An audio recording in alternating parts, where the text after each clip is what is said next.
Brandon Fleming, you obviously know him from your time together at Hull City. What does he bring to the table? Just a lot what James Maxwell would bring. A very positive fullback, good in 1v1 situations, really good character, so he'll fit into the group really well. And he's a good player, Brandon. You know, I worked with him for a couple of years just over 2 years at Hull, and he's a real good person to have around the place. Trains well, works hard, and he's everything what we like in fullback. So we feel it's a good addition to the group. How ready is he to play first team football if required? Yeah, he's ready. He's had a really good pre-season. He's played in quite a few games for Hull in the pre-season as well. He's trained every day. He's not missed a day's training, so he's ready. Yeah. Clearly, he's been brought in due to injury circumstances, but might this be with a view to down the track? We haven't even thought that far. Really, it's you know, we weren't in the market for a left back until we heard the news from James Maxwell. But you know, I think I've spoken to you before that we always have contingency plans, i.e. if there's anything happens to our players, that we go back to our list, we revert back to players that we like and we've watched and we understand if they can help us or not. So Brandon was right at the top of the list on left backs when we went back to, you know, what do we do now? Do we go with what we've got or do we replace? And I think the most pleasing thing about it is that when I spoke to Gavin and Terry, that's straight away, yes, let's get it done. We need to be strong. We need to be competitive in every position.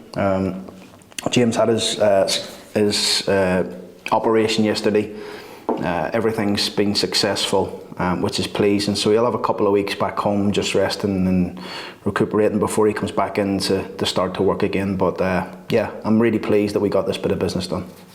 And he's sadly sidelined for about 3 months, I think you've said. Is that sort of roughly correct? Yeah, it'll be 8 to 9 weeks until he gets back on the pitches, and then obviously he just needs to build up his fitness levels again. So it's not ideal when you've come off the back of a strong pre-season, you're really fit, and then all of a sudden you can't get back on the pitches again for 8 weeks. That's, you know, it takes a bit of time. It's not like just turning the switch on and off. You've got to build the fitness up, like we're saying at the minute with Closey. You got to build that robustness again in that everyday life of training. So I'm sure Max will be fine though. You know, he's a really good professional. He'll look after himself well. I was actually going to ask about Close today. So how long might it be before he's around the squad again? We don't know. We're just taking it day by day with him. He's training every day. He's fine. He's getting better every day.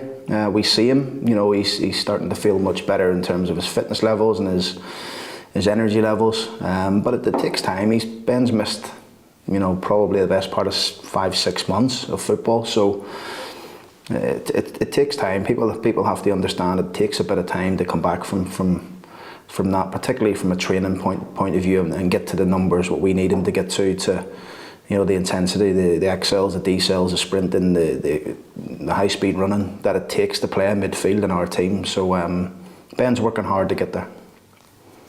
Obviously Fleming's come in for cover reasons. Kelly was added to the squad. Are you still perhaps looking for anything else, barring any unforeseen sort of problem? Well, let me tell you, Brandon's not come in for cover reasons. Let me tell you that. He's come in to challenge. We don't sign people to cover. We sign people to challenge. So, you know, same as Patrick Kelly. He's not signed to cover. He's signed to challenge and signed to come in and take people's places. So we feel like we've got a 21 now, 22, obviously with Maxi injured, that it's really strong in every position, and it's a hard job picking this team, Andy. So it's really hard every week picking the team, particularly after 2 performances, and that's what I want. You know, I want that feeling that I like having, and there's a feeling I get in my stomach when I have to speak to people. You know, when you're leaving them out, and it's that like sickly feeling, but I like that feeling as well. I know it sounds strange, but it's a feeling that I like, that I'm having to let people down, that they're not playing, but that tells me that we're strong. And it's something that obviously I speak to my wife about it all the time. There's nothing worse, you know, when you're not in the team and you have to tell people the reasons and stuff like that. But this group understands, and that they understand they're in a strong environment, a challenging environment every single day. and they have to work their way to get into this team and stay in it. So that feeling must have been particularly severe then after the 2 games that you've just had, and many changes between the league and cup games, yet everybody has cut the mustard. Yeah, I think the performances have been strong in the 2 games. It took us a little while to get going against Accrington, but once we did, I thought we were very good. Salford, I thought we were very good in the first half. They came on top a little bit early part of the second half, but then we gained control again. But on a whole, I'm pleased with the 2 performances, one at home, one away. And now we want to go and do the same at Newport and hopefully put a strong performance in, which hopefully will get us the 3 points. And well, yeah, Newport, well, were an oddity of last season in they had Rovers number twice. Clearly their setup, just like yours, is very different, but why do you think that was? We weren't good enough in both games. Simple as that. We were appalling at their place.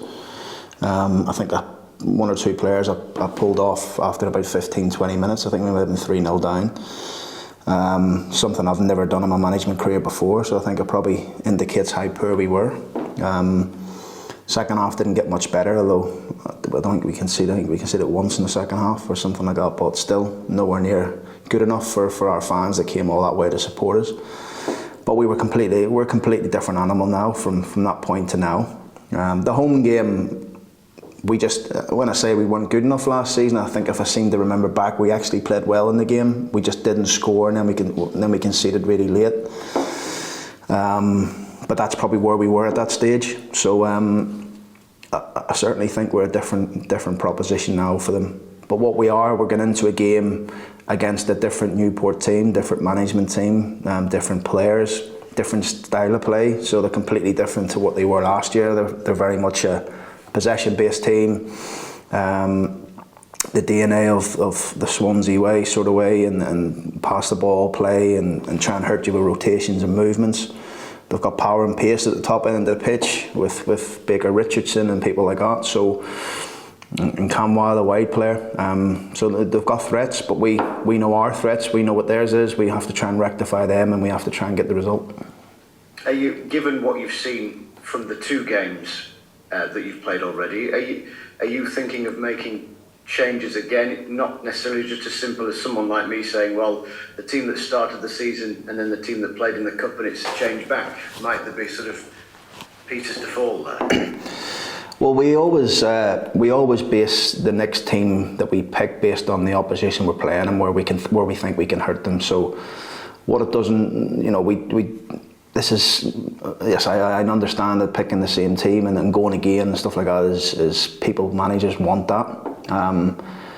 But for me, I think this season's really important for us that we don't get sidetracked by that last week was a good performance, so that'll happen again this week.